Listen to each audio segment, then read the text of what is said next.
But they are sacrificing this tremendous value, that they are breaking faith with this great pattern of life that has demanded that each generation shall be better, or the world shall fail. Now, we are gravely concerned about some of the generation growing up, a generation that was bred in war and depression, a generation which is bearing witness today to the selfishness, indifference, or ignorance of its parents. Unless this situation changes, we have no security to look forward to. We have no reason to hope that our children will be safe, even if we try, so long as they grow up in a world of neglected souls. And this is the great situation, the neglect of souls, the neglect of life, the constant growth of minds, and the neglect of spirits. These problems are real. Now, we know in business that various firms and corporations are taking a deep and continuing interest in the family lives of their executives. They realize that the individual, without the support of family, whose family is exploiting him on the one hand while life is exploiting him on the other, that this individual will break. And as a result of that is a poor risk for any position of responsibility. It used to be considered a good policy to train men, wear them out, throw them away, and replace them. It is now becoming obvious that this is too expensive. What industry wants today is exactly what society needs: well-integrated people. Industry, business, economics today wants the happy, well-adjusted family person. Wants an individual who is secure in the respect and admiration of his family, who is cared for, who is loved and respected, and who has every reason to say with pride, "My family is wonderful." These are the things that help to sustain individuals under the pressure of present world conditions. And a great many cases of failure in business can be traced directly to failure in the home. But so often today, the home doesn't really care anymore. It goes on its own way, doing as it pleases. Each individual unmindful of their responsibilities to the combination which we call home life. So if you are planning a home, think it through carefully. If you have a home, try to strengthen it through your own efforts and by trying to bring more and more of value into the home. Realize, however, what the Japanese discovered, that when you try to make this change, if you find that this home has nothing in it that will hold improvement, then the marriage was not well consummated, not thought out, not given reason and value. Today, marriage counselors are being called in to help young people to make selections in these areas. Perhaps they are one of the best sources of immediate help in need. Also, families that are in trouble should certainly seek counseling, either with professional counselors or with their ministers. There should be outside help to try to straighten out these situations, and they should be approached honestly. If a home is impossible, there is actually no reason to tolerate it. If it is one of these things that can never get well, then those in it are going to get sicker and sicker. And under such conditions, those who strive desperately to hold it together are wrong and are trying to support a hopeless cause. Think these things through clearly and try to get a better foundation under your life. If you are in a home and domestic situation, try it with everything that you have and are to make it better. Get over, if you can, this constant sense of having been cheated by life. And realize that you are not cheated by life if you know it. If you know that a certain situation exists, no one is cheating you. They are merely confronting you with an unpleasant situation that you must face. If then there is any possible way of making this condition better, you should use all constructive and reasonable means. If you are impatient, and this is bringing the crisis more frequently, cultivate patience. If you have lived with a person for many years,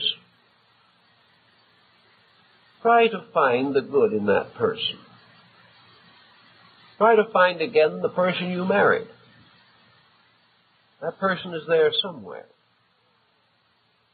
Realize also that life and health problems may modify dispositions, but that it always takes two to make an argument. And if one will not argue, there is no argument. Try not to be hypersensitive. Try to be just, but do not be too easily bruised. Also, recognize difficulties as opportunities for strength. The sword of spirit is tempered with the flame of suffering. The individual who rises above a situation by the strength of his own character has a great achievement, and a great achievement is never lost. I've known several persons who came to me with problems bearing upon this issue. They said, well, it's useless. The other person's impossible. Maybe. But at the time these people came to me, there were two impossible persons. One who was always wrong and the other who was always hurt. In a few instances, I have been able to induce the one who regarded themselves as the sufferer to try to take a new basic relationship to the situation. Take it for granted that the other person isn't going to change. This you cannot force. But also take it for granted that you can change yourself if you want to. So we tried to help these people to develop a more positive, constructive, helpful, optimistic attitude toward the situation. And in many cases, I learned afterwards that to everyone's amazement, both persons changed. The individual who kept alive a controversy found ways to no longer support it, to no longer add fuel to it. And the other person also altered their attitudes. They came off of a defensive onto which they had been forced. So one person, by changing themselves, may change many. But any person setting out basically to change someone else first will change nothing except for the worse. If you can break up your own relationship to a difficult dispositional situation, you may create an entirely new cell with a different compound. And I think we can say safely that in a family of 6 persons, if one makes a major change in temperament, the other 5 will also be modified to some degree. Consequently, nature has provided us with the only possible key to this dilemma: change self. If you have so changed yourself out of a situation of this kind that you no longer deserve it, the chances are very strong that the situation itself will basically alter. We are in a certain locked pattern of difficulties because we deserve to be there. And the moment we no longer deserve a situation, we are not the victim of it. Everything has to be deserved. Both happiness and misery must be earned.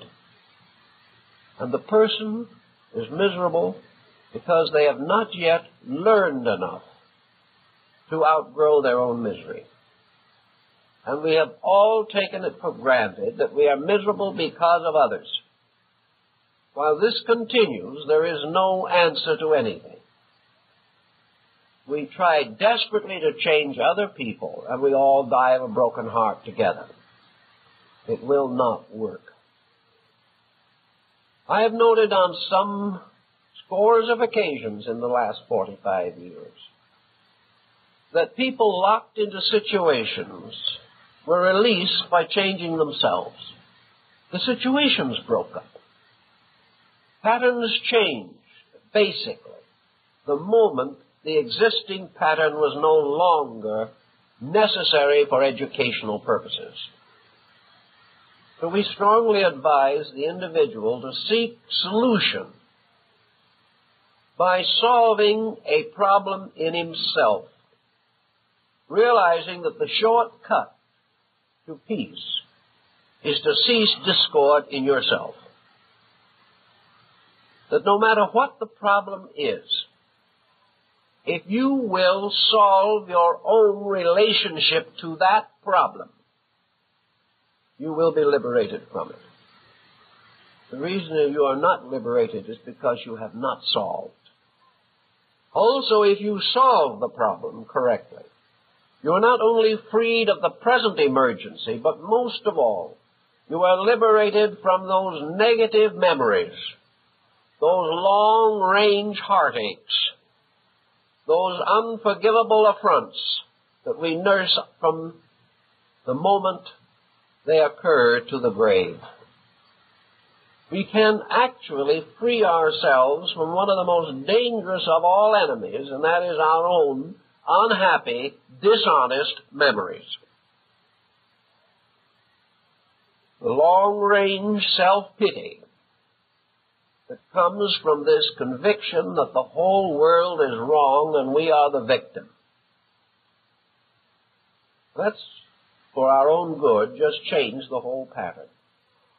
If we believe long enough that we are the innocent victims of others, we will end with a mental or emotional breakdown because we live in a dishonest universe. And if the universe is dishonest, what can any of us do?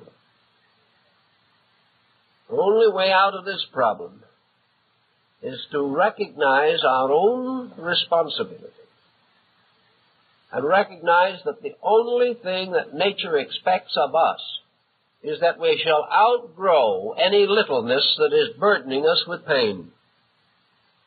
We do this. We keep our pact with life itself. I think in the case of the same domestic situation, Buddhistic philosophy is most helpful.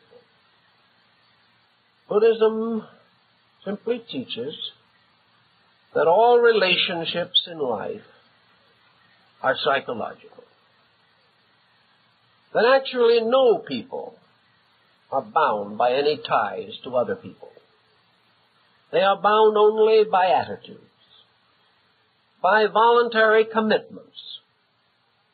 And an individual who is bound by love is no longer bound if that love dies.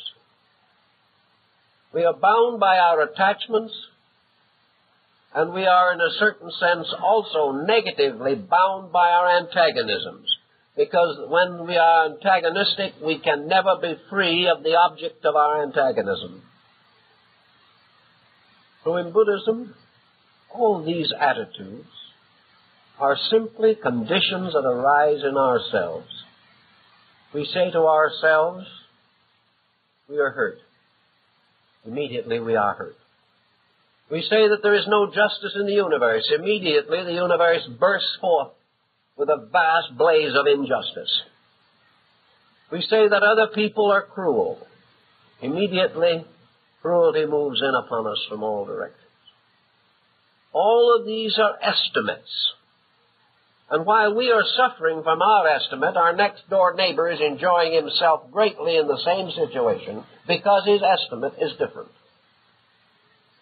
To the friendly person, the universe is friendly. To the unfriendly, the universe is antagonistic. But it's all one world.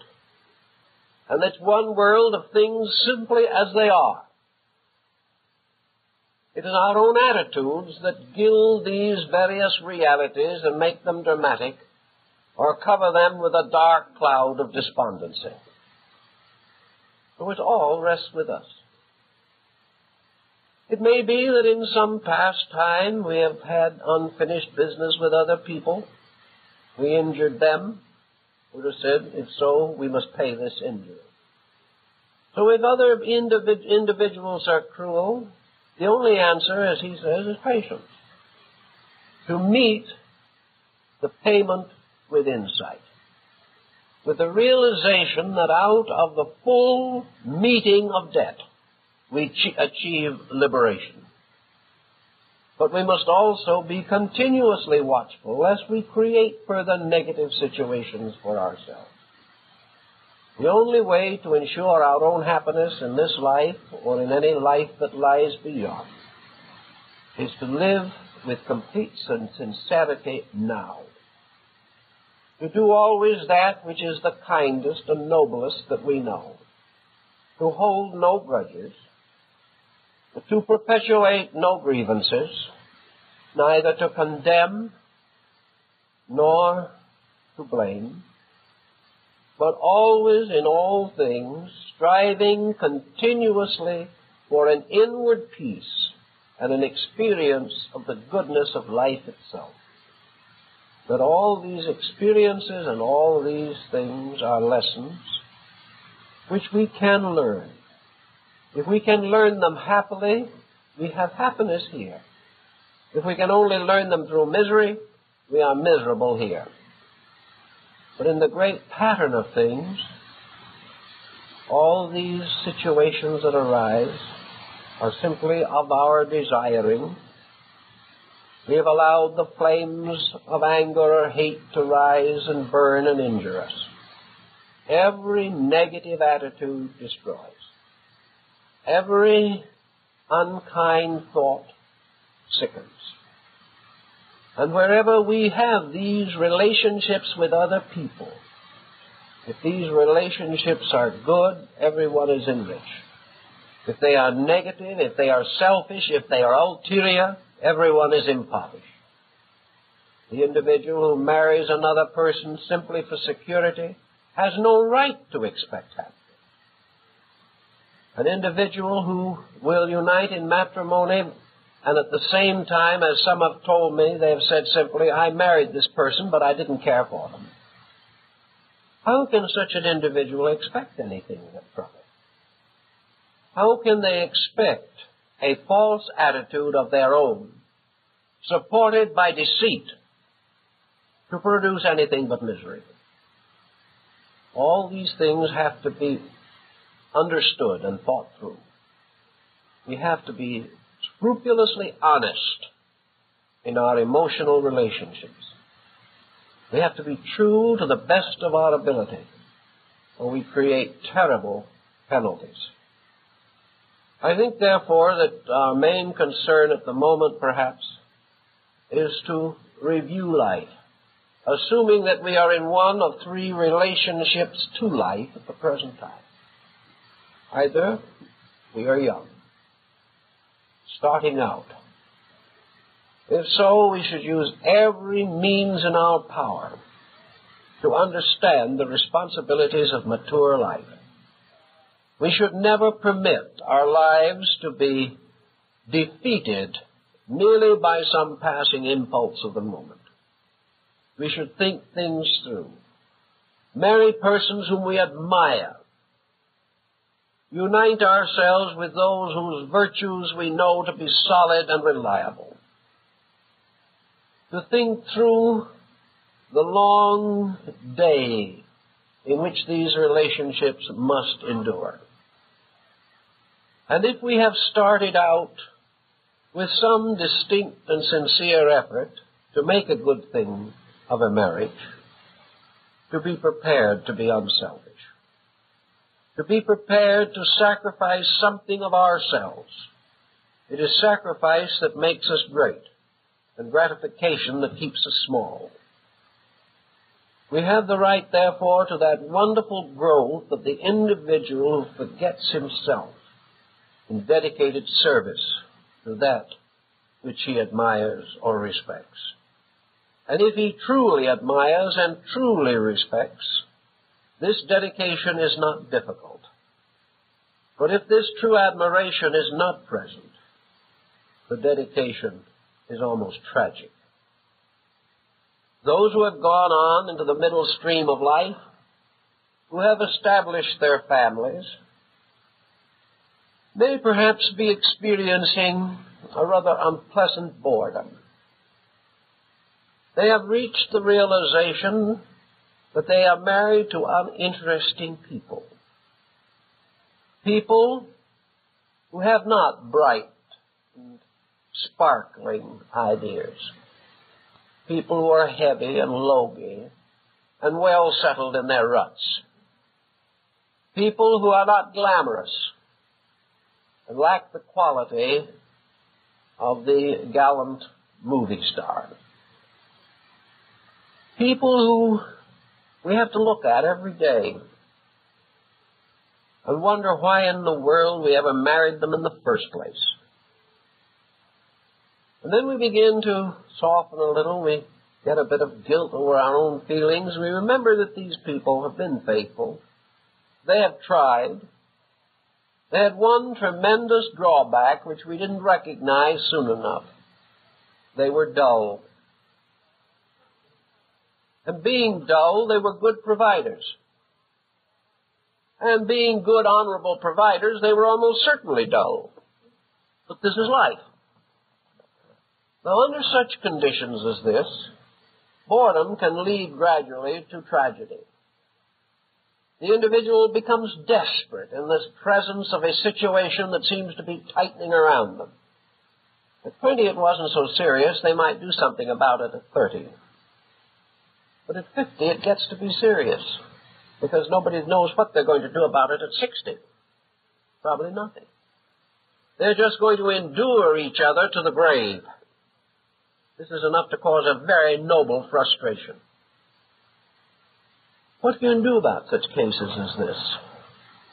Well, one thing that everyone can do and can desperately try to communicate is interest.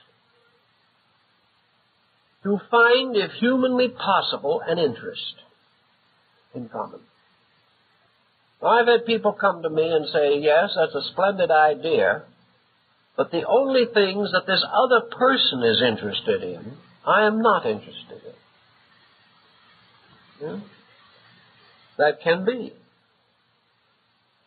But you could also reverse the statement and simply say that the only things you're interested in, the other person isn't interested in.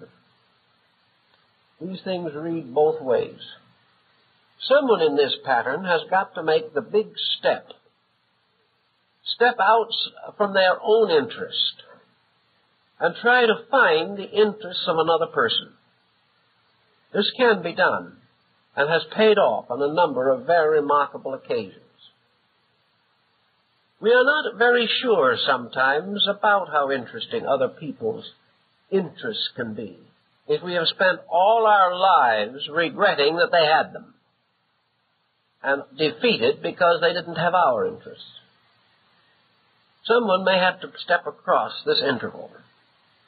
And if it cannot be the other person for lack of insight, then it may have to be you. But try to find this interest. Find something that can be done together. Because as you get older, you fall into the Japanese pattern. It becomes more and more vital that you have togetherness. You have to have this support. or else life gets to be very difficult. Sometimes also these uninteresting people can unite their resources upon some other person or some project. They may find a common ground in their children or their grandchildren. They may find some philanthropy that intrigues them both. Or they may be able to take a friendly, if not profound, interest in each other's activities, finding in these common activities the basis of a very valuable conversation. Because if each, in his own way, can have experiences and communicate them, these experiences can be the basis of common interest. But where this dullness exists, there must be some effort made to try to fill it. And if all else fails and nothing seemingly can fill it, then the person who recognizes the need must take on new activities, must find ways of self-expression that give them a larger fulfillment in life. It is a matter of planning a project to prevent this dullness from settling in, because if it does, life is going to be very unhappy. Now, with the very aged, those whose lives are in the very late evening, there may not be quite so many pressures or so much to be accomplished. Usually there is a certain deep discouragement by this time, if there is problem, or the individual is resigned to inevitables, and very often the tensions and pressures and antagonisms slowly relax. If they do not, that is a sign there is much too much psychotic pressure.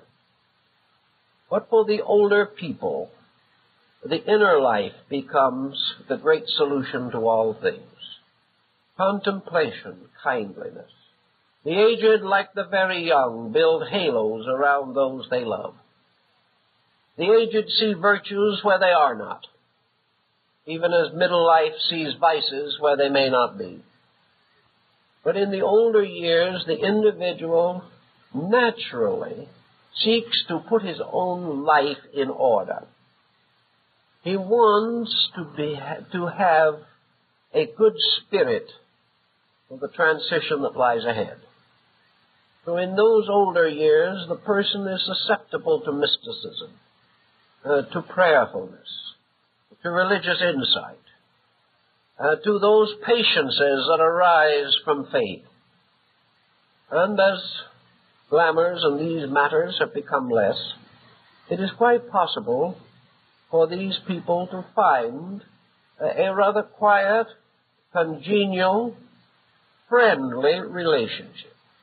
In our Western world, married couples who have made it for 40 or 50 years are most successful if in the end they have become friends.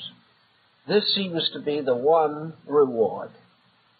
And friendliness comes again to be less selfish. A friend, in a sense, is one we serve because we regard them well. And this, in very many instances, is the best description that we have of older compatibilities. They are friendly. There is no need of these terrible tempests of emotion and attitude. Rather, quietude becomes the major solution. I think that in the modern business today, in modern problems, there are things we should bear in mind.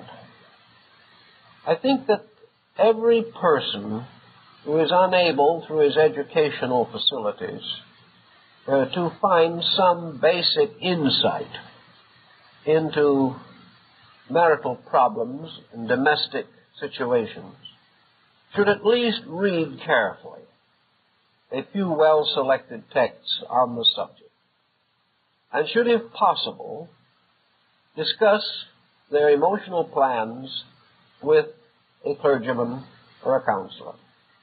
As the situations arise in life, the individual simply cannot see them clearly enough by the background of our ways. 50, 75 years ago, many marriages began in church associations. The parents went to the same church. The young people more or less grew up together. This was some supporting help. They had a faith in common. Because they came from the same church background, they also had certain social compatibilities. But these no longer are protectives. Individuals now marry with little regard to previous association, and sometimes in great haste. Occasionally these hurried marriages are inspired and wonderful, but they can also present problems as time goes on. If problems arise, what are the young people equipped to do these days? Very little, if anything. The problems that arise have to be solved the best they know how. If they are very honest young people, they may solve them among themselves. If they are less solutional, they may turn to family. If the family is called upon, it must be wise, unselfish, kind, and just. Otherwise, it will complicate the situation more. All through this hectic period of from 30 to 50 years, in which human beings must labor with these problems of relationships, the pressures are difficult, and today the nervous tension is very serious. It is much worse than it has ever been before. The only answer we have for any of these things is an answer that you cannot force upon anyone, but which is the only answer. The only answer to all error is truth, regardless of how you look at it. And truth in matrimony and in family relationships is a very simple thing. Truth is a very flat statement that true love forgets self in the service of that which it loves. And two people who forget themselves take good care of each other. But each individual trying desperately to take care of himself, nothing is cared for properly. So all our basic relationship in life depends upon the individual putting the good of others before his own. In matrimony, this is absolutely necessary. In raising of children, there is great sacrifice. For it is not always easy today to meet the challenge of young people, their education, their personalities, and their problems. But it can only happen where there is a deep affection. If this affection is absent, the parents will go into nervous decline, they will collapse, they will be mentally and emotionally sick, and will probably end by breaking up their homes, largely under the pressure of their children's requirements. Whether it be in relation to children or parents or husband and wife, the final answer to this whole thing, as Buddha pointed out in the Metta Sutra, is unselfish love. Love suffereth long and is kind. Where we love, we give our time and our conspiracy to bringing happiness to the beloved. When we love, we do not wish to bring a moment of pain or strain or sorrow or burden to the person we care for. If we observe that we are spending so much that the other person is worried, we would no longer spend, because to keep this person happy is our happiness. If to get what we want is our happiness, we have broken the rule and therefore have forfeited our right to good family relationships. In all these matters, true love solves problems. True love does not overlook the weaknesses in others, but this affection remains regardless. And our natural affection is to serve and help that which we love. Today we desperately need the experience of honest love, and very few people have it. We can never build a good generation while our final affection is reserved for ourselves. Too many people today are in love with themselves. And a person in love with himself can never be in love with anything else. In the effort, therefore, to cater forever to self, we sacrifice others and their happiness and their rights to our own desires. Where we know this temperament and this characteristic is strong in us, we have no right to create families. Because the individual who does not have the natural instinct to give of himself for that which he loves has no basis for marriage or parenthood. And as our generation is taught selfishness,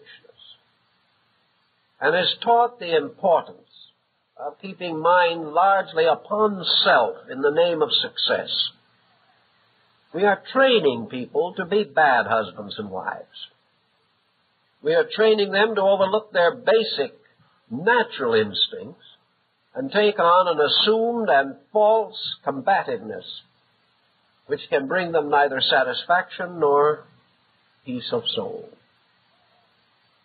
So I think the answer to all of our big questions is true love. Love that is not founded in physical things alone, but love that is founded in the desire of the individual to protect, to serve, to help that which it loves. Love must always have in it the desire to save the other person from pain, from sorrow, from hurt. Love does not demand, it gives. Love requires nothing of itself. Love does not even demand that it be returned. For as St. Francis so wisely pointed out, that the great mystery of love is to love, not to be loved. The individual who, in the full expression of a deep devotion, dedicates itself to the happiness of another, in this protects and fulfills its own happiness. For then whatever we do that brings joy to another, brings joy to ourselves. In this way our happiness is magnified and increased, because we have learned the art of creating happiness. We have learned that the only happiness that we can really have is when we have been of constructive, valuable service to the needs of others. If we have this attitude, we can be fathers and mothers, and we will succeed.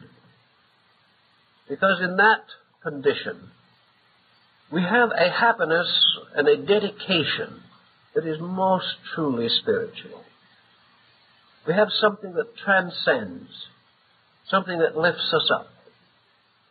And in this true dedication, we really cannot be hurt, because we would not even know hurting. We are not hurt if we are not selfish. We are not hurt if we demand nothing for ourselves. And in a strange, mysterious way, our very unselfishness brings us the greatest securities that we can possibly know.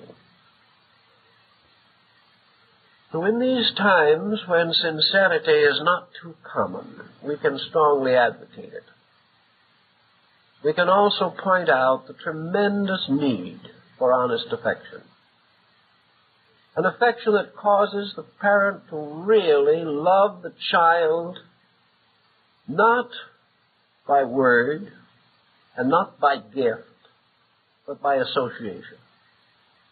A parent that would gladly give the child many physical comforts, provide for it, educate it, will not give that child the parent's own companionship. The parent is too busy, doing too many other important things. It is enough to provide for the child. It is not enough. It is never enough unless the child receives love. And love is again the giving up of self to the need of that child. And it is this giving up which later the child will reward by an enduring affection. And if this giving up of self is not present, the child will stray away and the parent will feel alone and deserted. So these devout devotions, these simple integrities, these great principles of truth must underlie domestic relations. Where they do, these relations do succeed. Where they are absent, we have the panorama of today of great emotional instability, sickness, misery. All, as Buddha points out, traceable to one thing: self-interest. That which is forever seeking the superiority of itself. That which is forever seeking the advancement of itself fails in all things. For it is like the man of whom it is said, if he saves his life, he shall lose it.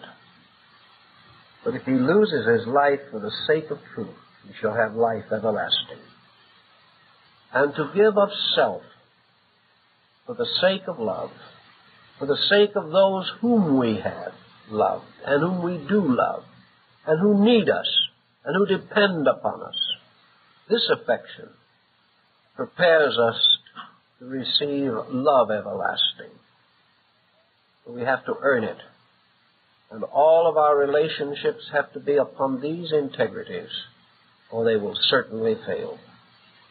The only answer to our domestic problem of today is that we love someone sufficiently to forget ourselves. For everyone who is sick mentally and emotionally is thinking too much about himself. And health is the forgetting of self in the remembering of something greater than self. And to everyone who truly loves, that which he loves is greater than himself, whether it be his marriage partner, his child, or his God in heaven. For it is the giving of self in love that is the perfection of the alchemy of human relationship. And when we do this, nature rewards us mightily. And we should teach this. We should convey it to our children. We should make it part of the basic code of modern life. Well, I guess our time is up, so we thank you very much.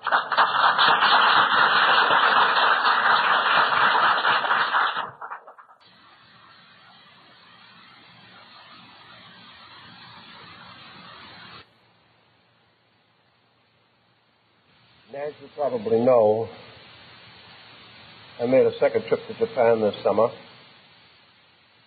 and took a little time to study the present situation among the Japanese people relating to marriage and family life. I think some of the conclusions were interesting, and while we cannot say they would be entirely applicable here, I think they do make one point clear, namely, there can be more than one way of looking at a problem. We have always taken it for granted that our own solutions were the only ones, that we must struggle on to demonstrate the infallibility of whatever attitude we hold. In marriage among the Japanese people for the last 1,800 years has been built upon an entirely different foundation from ours.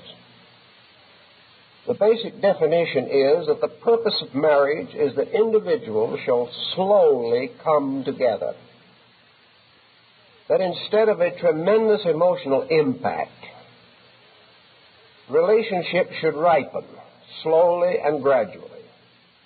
so that through a lifetime, two persons who begin as strangers end as almost one person. This is the Japanese psychology of marriage. To attempt to bring about this end, they follow a procedure that was also prevalent in Europe until comparatively recently. Young people generally did not select marriage partners. This selection was a privilege of parents, grandparents, advisors, or priests. The idea being that it is impossible for young people to start out with the full experience of mature life. They cannot know as much at 20 as they're going to know at 40 or 50. Yet in a time of great emotional tension and almost no experience, they make decisions which are to last for their lives, or if they break up, are certain to leave devastating scars. The families, therefore, get together and pool their common knowledge of their children. Each family knows a good deal about its own children.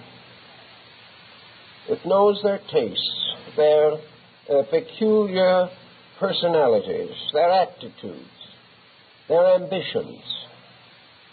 The parents are able to estimate very clearly the social proprieties of union, whether it is probable that these two persons will have sufficient common ground of appreciation or insight to make a success of a life together.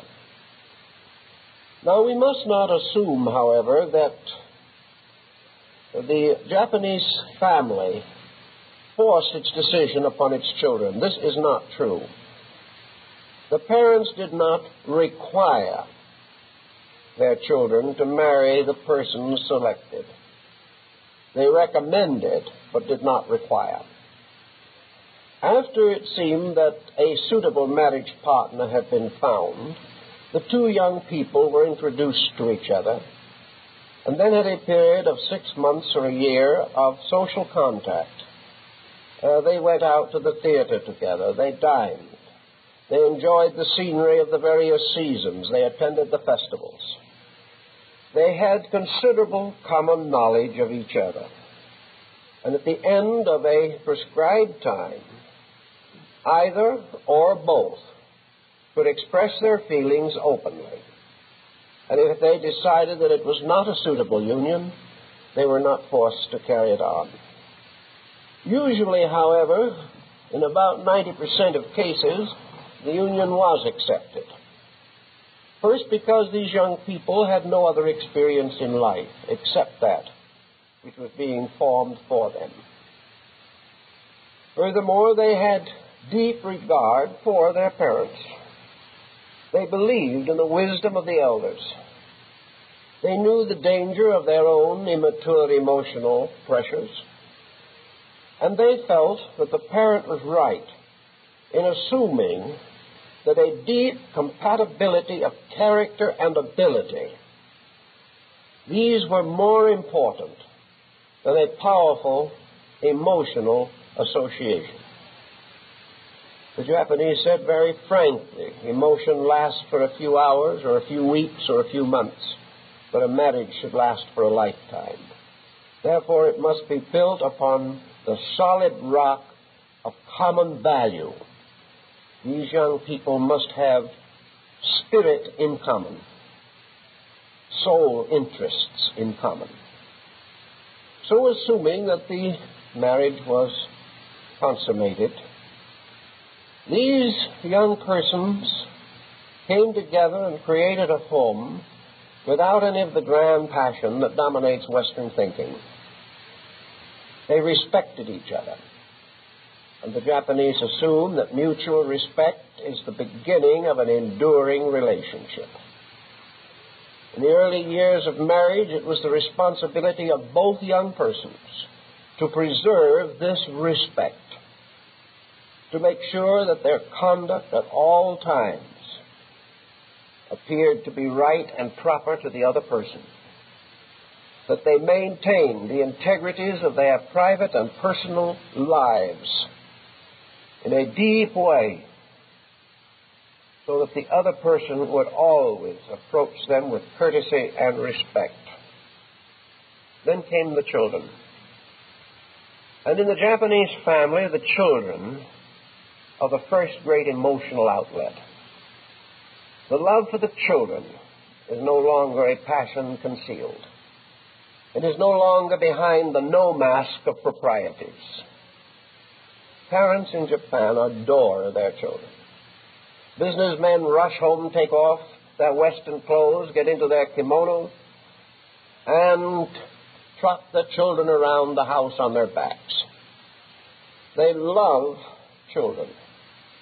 And the child's place in Japan is the most fortunate, perhaps of any place in the world. These children, however, are also brought up within a strong bond of respect. One of the proprieties of the Japanese home is that never will the children see the parents disrespectful to each other. Never for one moment will parents take sides or force their children to. Never will parents say unpleasant things to each other in the presence of a child. Always the proprieties remain. And as the old Japanese matchmaker points out, where there are not these flaming passions of youth and adolescence, there are not so likely to be the flaring tempers, the hates, the quick grievances, and the sudden bitter words. Relationships are on an entirely different basis. Then gradually the children grow up. And after the children have passed through their early childhoods, then in the Japanese family, you begin to see father and mother growing together. You see them becoming more and more dependent on each other. Their facial expressions become similar. They become almost inseparable. They become almost psychically aware of each other, always with the same quiet faces, but always with a mysterious strength of simple, direct devotion, a simple admiration that has never been destroyed by disillusionment, a warmth that has become warmer but never blazed into some terrible conflagration. So in the end of life, these two people really become almost one soul in two bodies. And when one passes on, the other nearly always follows in a short time. And when the posthumous Buddhist name of the dead is inscribed on the little stone in the temple cemetery, the name of the survivor is placed also on the same stone, where it will not belong. So that this is their way of solving problems. Now it is obvious that this way is under terrific bombardment at the present time. It is something that probably cannot survive into the future there any more than it could here. But there are still some points about it that are very well worth considering. There are facts and values in this relationship which has caused these people to say from the beginning, way back in the dawn of their history, that human relationships were important. They were never things to play with. They were never things to be taken lightly. The human heart is a most strange and subtle thing. It must be brought into a safe maturity. It must be taught always, not only its own value, but the importance of other hearts, and that no one shall break another heart. It's just not thinkable. So many of the Japanese and other Asiatic peoples have died of broken hearts themselves under certain conditions. But even then, they have seldom allowed others to see their pain. It is just not done. Everything is the courtesy of maintaining some form of value. I talked to a young woman who has graduated from the University of Kyoto and who is probably going to break away from the family tradition. To do it, she has to leave Japan. She's going to another country to continue her education. Because if she wishes to stay in Japan, she must face this traditional pattern. So I asked her what it all meant to her. Was she leaving because she wanted to pick her own husband somewhere? She said, no, that wasn't the real reason. The real reason was that at the time she just did not want to marry at all. She wanted to go on with her education. She wished to gain further knowledge and to become a teacher in one of the universities. A marriage would make this difficult, particularly if it was consummated in Japan. She was going to go away, but with her parents' blessing. They were not trying to prevent it. They sensed the new generation that was growing up. But they had taught her certain things. They said to her very simply, wherever you go, whoever you choose to marry, whenever you choose, think first of respect. Can you honestly say that this person is admirable, that this person is intellectually, morally, culturally your equal? Is this person one who has fine ideals, a good background to achieve in his own field? Will he be faithful? Will he be a good father? Will a woman who marries a man without solving in her own heart whether that man will be a good father is making a serious mistake. These things must be thought through. And they must be thought through before tragedies come. For a lot of emotion and very little thought will add together to form disaster. So we leave that side of the world for a moment and see what is happening on this rather disaster-ridden continent we live in. The situation in family life is not good. Family clinics working with these problems bring in some pretty sad stories. The American home is in poor condition. Now, there are many factors contributing to this poverty of values. One of the factors is the increasing self-centeredness of people. In the Western world, we are breeding a generation of individuals primarily concerned only with themselves. They are not deeply problemed by the needs of their neighbors. They are not tremendously willing to sacrifice any of their own interests for the survival of a common good. And wherever you have selfishness, you have potential disaster in human relationships. Another factor that has arisen in American life, perhaps a little earlier than this generation, but has fed into our time a number of destructive forces, is the calculated marriage. A marriage of some type of advantage. Now, in the canons of marriage in China and Japan, there is no reference whatsoever as to the desirability of marrying a rich husband. This is not considered as any part. And in selecting marriage mates, a wealthy family will probably not select an impoverished person, but will select one of their own status.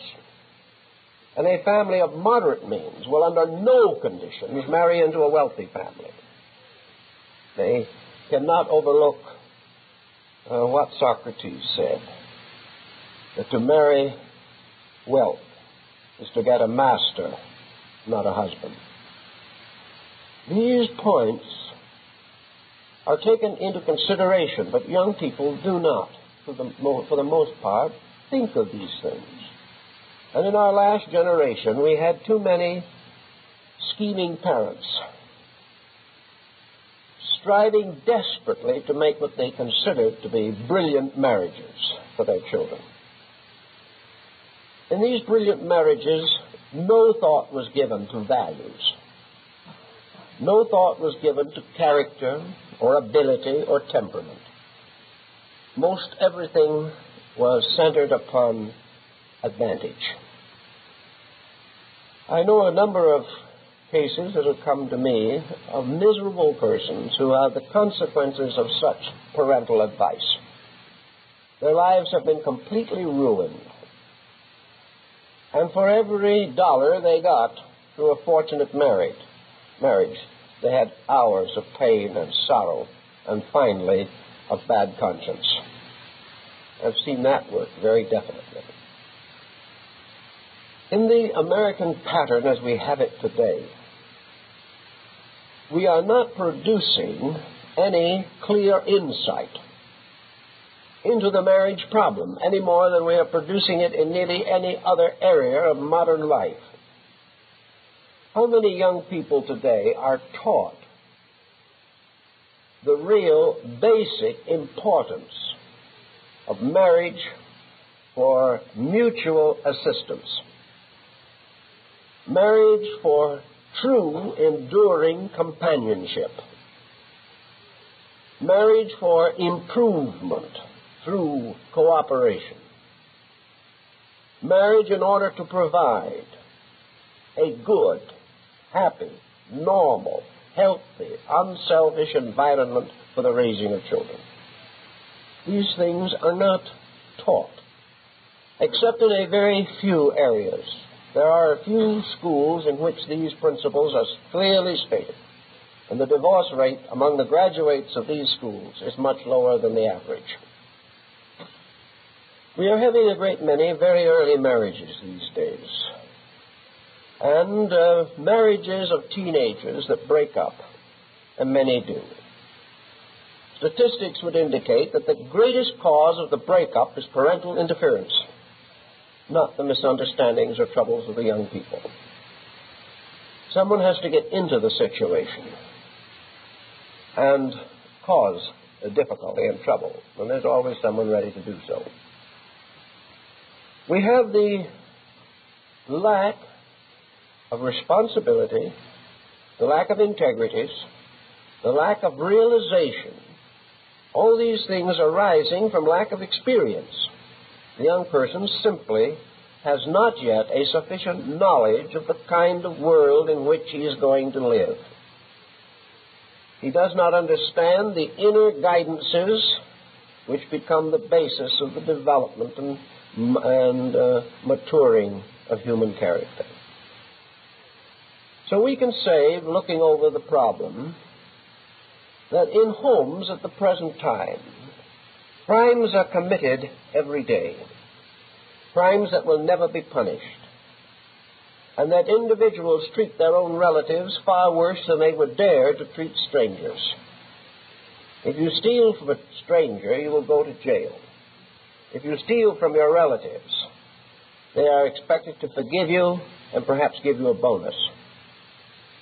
The relationships in families are such that mutual imposition is among the most common problems of the day. Also, we find that these families are composed of persons who are undisciplined as individuals. They have never thought for a moment of sacrificing themselves. They have developed the code of sacrificing other people to their own desires, and they do this generously. They expect in marriage to have all the freedoms that they had without marriage. They expect in no way to feel any restraint upon their actions. Our mental hospitals today are loaded with neurotics, whose neuroses have resulted from the fact that having raised families, they cannot continue to do exactly as they please. They have to give up or sacrifice something. And there are cases of individuals who have had nervous breakdowns and have committed suicide at the horrible necessity of remaining at home with their own children. For some reason, we are not producing the kind of young people who recognize the importance of sharing the values of life. Now, there are some who feel that marriage is done for as far as Western man is concerned. But these have not taken into consideration the basic biological pressures which are within man. Nor have they taken into full account that man and all his tribe are part of a great natural plan of things which has its own purposes. And one of these purposes is that the individual shall come to that degree of inner insight in which he can share and to at least a degree modify his own selfishness. The purpose of nature is cooperation, whereas in human nature we see too much of competition. So nature is not going to permit marriage to cease entirely, but it is going to force the individual to recognize that there are rules governing marriage as there are in every other area of life. To break these rules is to suffer, regardless of our own arrogance or our own sophistication. To ignore these rules is to suffer. Peace and happiness comes only through obeying the rules governing the area of life under consideration. So, the rules governing marriage have a reason for their existence. Nature has produced two distinct types of human beings, one we call male and the other female. They are not the same kind of being in two kinds of bodies. Man is not man because of physical gender. He is man because of psychological integration. The same is true of woman. She is not woman because she is in a feminine body. She is woman because she has a feminine psychic integration. Each of these integrations is in some way polarized. There is a truth behind all these things which we cannot deny, and that is that neither man nor woman is truly complete. Some can achieve more of completeness than others. There are some who are certainly by psychic temperament not suited for domestic living. But in the great majority of instances, nature has set up this polarization for a reason.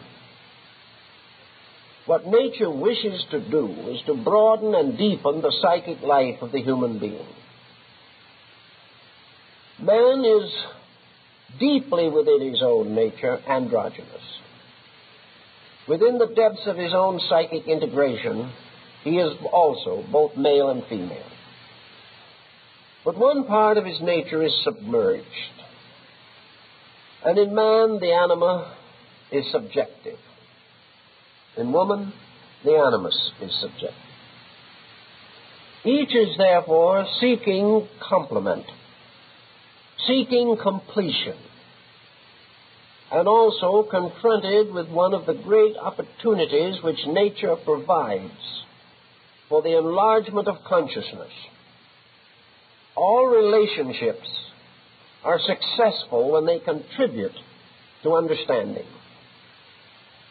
And one of the great purposes of our associations in life, one of these purposes is understanding, enrichment, the gradual development of a more perfect inner selfness, than we could otherwise experience. Thus, in the course of time, male and female beings are brought together for the purpose not only of generating the species, but of regenerating themselves. And both experiences are involved in this relationship. Each is seeking to release a psychic experience which enriches and perfects and ennobles. Yet this cannot be achieved unless the submerged parts are brought forth by sympathy. We cannot be forced into any relationship with life. We cannot be compelled to like or dislike. We must experience all of these things from within ourselves, according to our own natures and needs. But there can be no doubt that marriage is a great opportunity for growth. And growth is the reason for life. If man was created to be happy, the plan has been a dismal failure. But if man was created to grow and given the right to have happiness as a byproduct of accepted growth, then he still has a tremendous project before him, a tremendous potential achievement. Then, the family. What is the family? The family is a group of persons bound together by blood or marriage, which is a kind of social unit, a little commonwealth. Confucius had much to say concerning the family. He declared it to be the microcosm of the state. And he pointed out very clearly that as goes the family, so goes the nation. And that no nation has ever survived the breakdown of its homes. The family is the most intimate area of consciousness by which we become aware of life. The child growing up first experiences life as in the family. These first experiences leave deep etchings upon the psychic nature of the child. And the child that enjoys the security of a family has an experience to pass on to its children, which is rich and important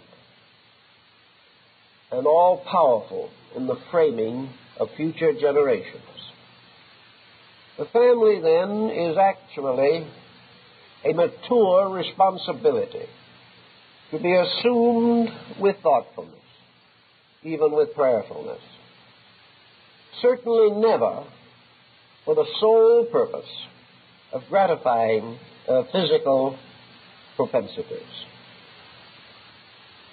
To the degree that we think of family only in terms of physical gratification of physical impulses and urges, to that degree we are destroying the family life of our nation.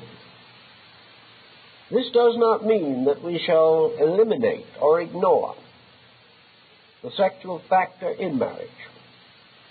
But marriage built upon sex is a failure to start with, that it cannot hold. It will lead to promiscuity. It will result in tragedy. I think we must finally come back to the original Oriental thought. The true foundation of marriage is mutual respect, in which each person is keenly aware of the unusual characteristics of the other and is proud of those characteristics in that other person and wishes to help them to develop to even greater manifestation.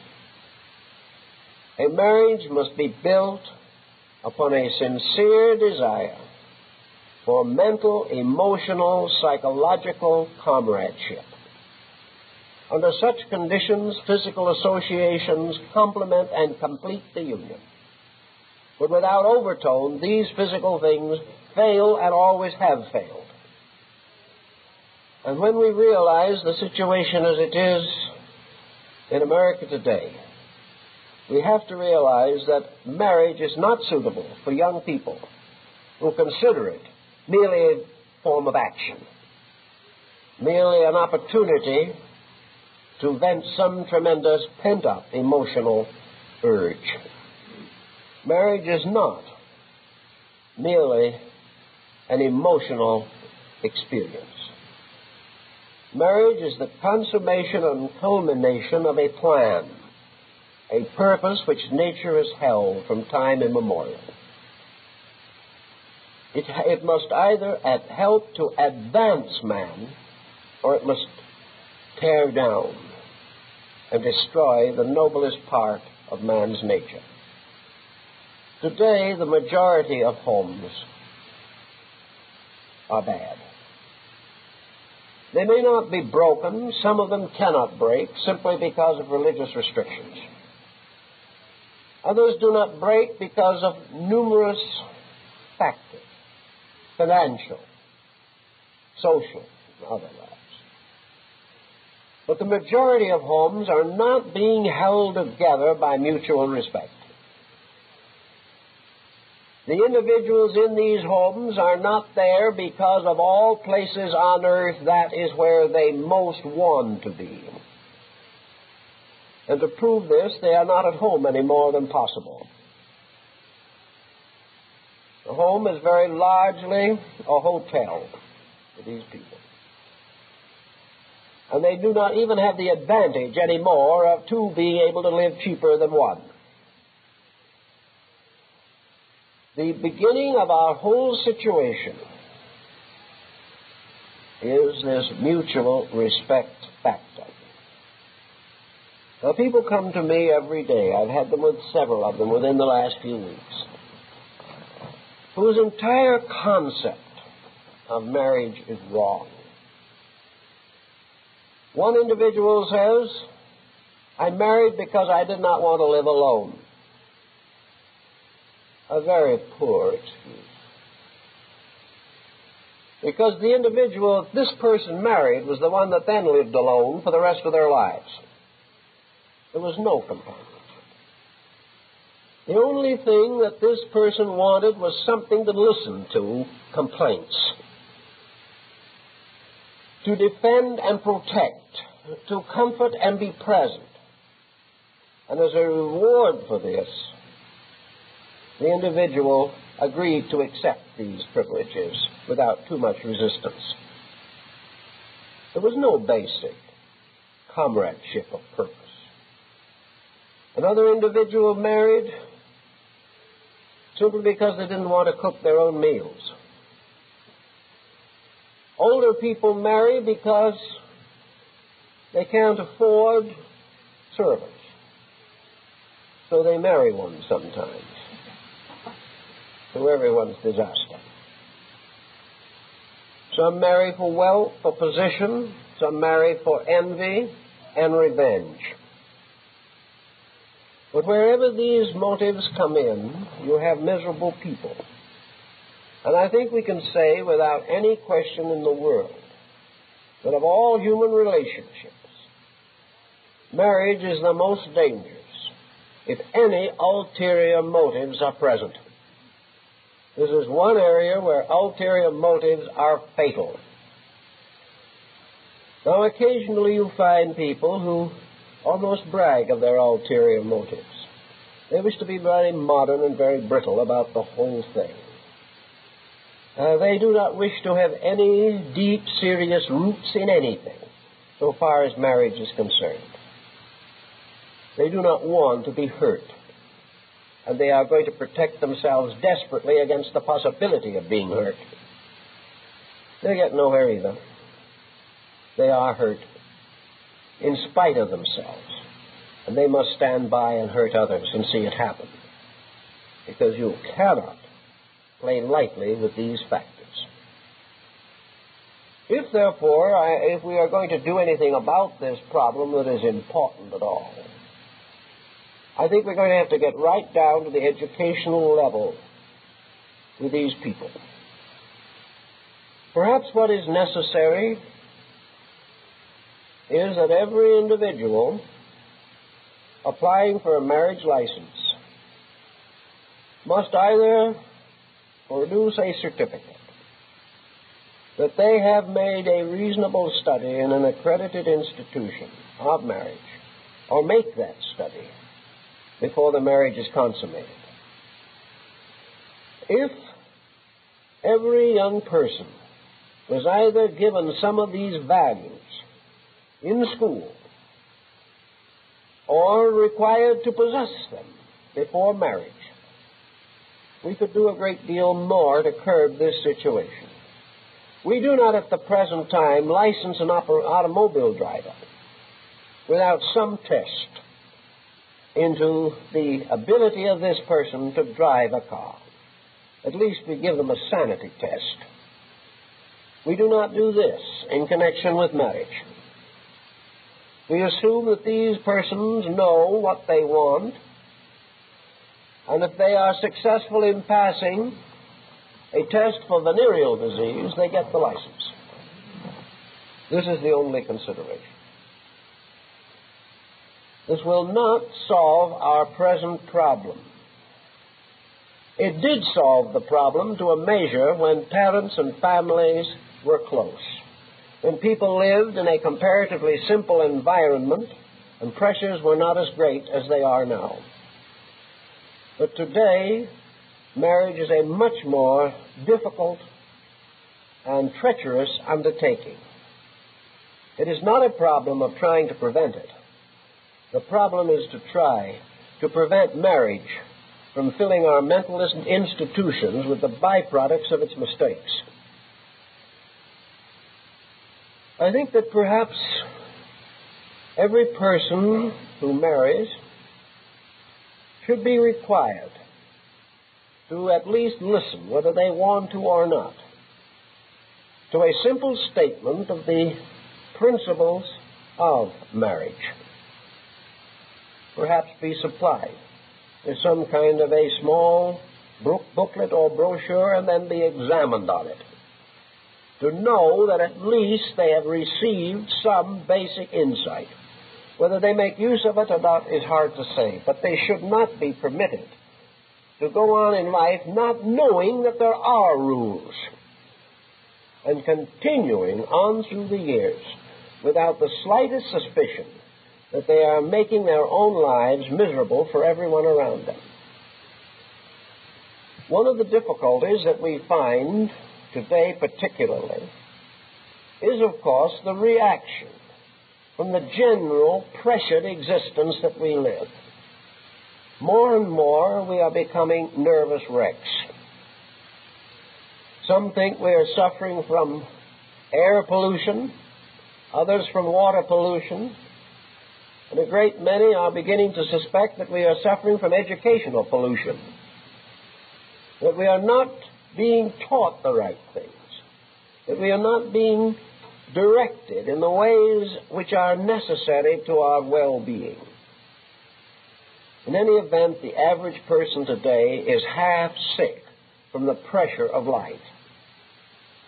In a home composed of individuals who are half sick and three-quarters selfish, there is not very much defense or support. The home is no longer a place of refuge against the world. The home is merely the continuation of the public feud. The home is no longer security, integrity, value, where people can honestly be themselves. It is now an area of defenses, of a very carefully prepared strategy in which each member of the family is struggling desperately to gain some subtle advantage for himself. The home, then, is not helping to support the life of the people. The home that is beyond the means of the owner, where debt is hanging heavy, where people are struggling desperately to be happy by surrounding themselves with luxuries that they cannot afford and do not need, must ultimately awake to the fact that none of these luxuries are contributing anything to happiness. But the person today is so nervous and so tense that he cannot relax, that he cannot enjoy life, that he cannot quietly contemplate value. He must be continuously in a state of agitation or intensity. When this happens in home life, everyone is in trouble. I have people coming to me every day telling stories of cruelty, unkindness, thoughtlessness in home life. Practically every common vice that we thought we had outgrown is back with us in full force, because we have lost nearly all the graciousness of living.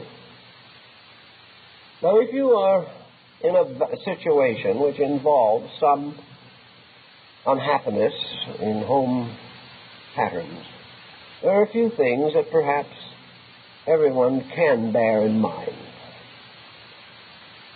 I think the Oriental is right in his attitude, that he should first examine himself to see what he may be contributing to the stress of the situation. In home patterns, each individual helps or hurts. There are very few who are actually neutral. So if things are not happy with you, what are you doing that is wrong? Are you trying to force situations that are not right? Are you too ambitious? Are you selfish? Or are you simply one of those countless persons who cannot control themselves? The most common excuse that we hear these days after a family feud is that the individual will simply say, well, I just can't help it. I was tired, I was irritated, so I flared up, and that's that. Well, an occasional flare-up may be forgiven. But as these things become more and more frequent, we have to realize a simple Greek axiom, namely that every time we expose a bad part of ourselves to anyone else, we destroy something of that other person's respect for us. You cannot prevent it. You cannot hold affection if you are hateful. You cannot expect other people to overlook all your faults and applaud all your virtues, any more than you are willing to overlook all the faults of other people and recognize only their virtues. The gradual building up of minor irritations, not controlled, exhibited unwisely, will ultimately completely destroy human relationships. For these relationships, as Confucius pointed out, are built upon dignity. And dignity is an individual so well controlling himself that he will not do or say anything that undermines the natural respect to which he is entitled. Confucius, therefore, coined the concept of the superior man. And in family, what is a superior person, whether man or woman? A superior person is one, as Confucius said, by nature so endowed that they have become incapable of an inferior action. Not that they control it, but that they are incapable of it. Now, an inferior action is any action which puts the individual in a bad light, to himself or to others. An inferior action is to reveal to another person that you are not as fine a person as they think you are, or as you have given others to believe you to be. A person who is regarded as noble exhibits a sudden flare of jealousy or envy or petty larceny, and this shows them not to be superior persons. Well, they will say, and many have said to me, so what? I'm not a superior person. I'm not trying to be. I want what I want. I'm going to say what I think. I'm going to do what I feel like doing. Years later, that person comes back, and they say to me, why am I lonely? Why has everyone deserted me? Why do fates turn against me? Why have I lost the respect of my children? The answer is almost always, the individual has lost these better things simply because he was resolved to do as he pleases, and what he pleases to do is not right. So we cannot allow ourselves to deteriorate within our own natures and then expect good things to happen. They will not happen. So Confucius gives us a pretty good key to what might be termed a person of character. A person of character is one who instinctively protects the happiness of others. The person of character will injure no one for any reason. The person of character will neither slander nor gossip, or carry ill report of anyone. The person of character, if they come upon someone whose conduct they do not regard as proper, will bow out, but they will not condemn. The person of character will meet every responsibility with a full spirit, assuming the greatest honor to be that of fulfilling completely what is necessary and evading and avoiding nothing. The person of character will always be available in time of need, will always be a strong rock, and will always be willing to sacrifice personal happiness for greater causes. The person of character is attempting to follow heaven, to be like deity. For deity is eternally patient of all things. Deity never corrects anyone with a whip. As Garciano says, deity corrects all things with time. Time is the weapon of deity. Time is also the weapon of the wise man. For if he maintains his own integrities, time will justify him. If he does not, time will undo him. So in all things we must so act that time will prove us. We have to think only in long-range policy. When we are working with our children, we must always say to ourselves, time will pass. As I treat these children now, so must I face the consequences 10, 20, 30 years from now. Now that long time off seems distant and remote today, but it comes more quickly than we suspect. And wherever we find unhappiness in families, we find it richly deserved. People have been selfish. They have tried to hope that they could be happy without communicating happiness to those around them. Now, in family problems also today, there are many situations that arise from conditions that our ancestors knew very little about. One, of course, is the increasing education. Most families today are composed of educated persons. Many marriages are between college graduates, and it's not impossible that both will hold doctorates. These persons, through their education, have come to visualize the value of their own purposes. They are career conscious. Most of all, perhaps, they are convinced that each has a good mind, a mind good enough to have equality with all other minds. But in our problem, it is not so much the equality of minds that seems to be the trouble, as it is that these minds always see themselves as superior rather than equal.